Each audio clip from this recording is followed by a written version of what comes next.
And now to campaign 2020. Some Republicans crying foul tonight over ads aimed at influencing the outcome of two key races. The ads are paid for by Democrats who are trying to help two Republicans win the primaries for Senate and Colorado governor.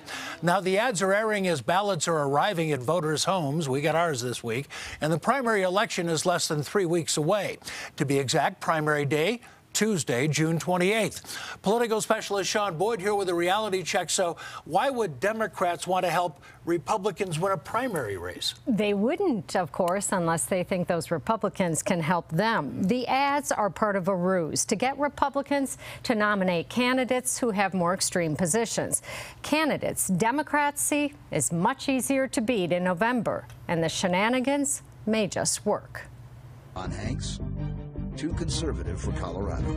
Chances are you've seen this ad. It's by a PAC called Democratic Colorado, which, according to the Colorado Sun, has spent $1.3 million to keep it in heavy rotation and keep Senate candidate Ron Hanks from winning. Or so Democrats say.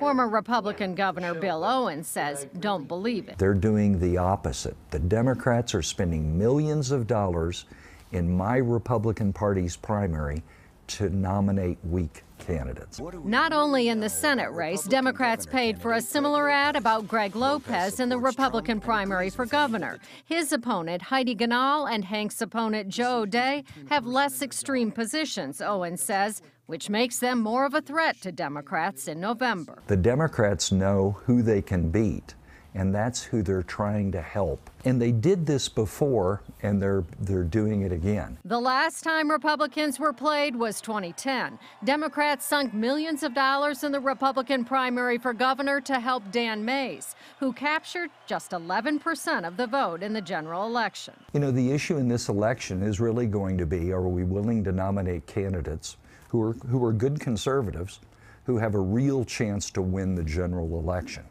Or are we going to hold candidates to such a purity standard that while we're going to feel good nominating them in June, we're going to feel awful about the results in November?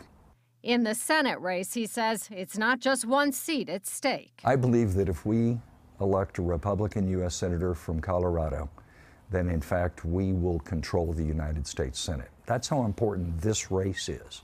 And that's why we can't make a mistake in this June primary.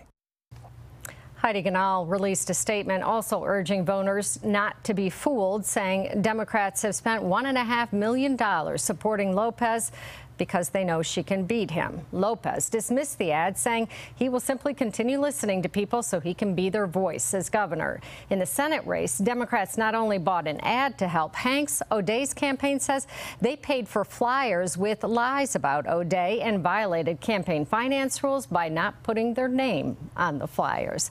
And we will have both O'Dea and Hanks here in studio on Monday. It will be the first Senate primary debate by a nonpartisan media outlet.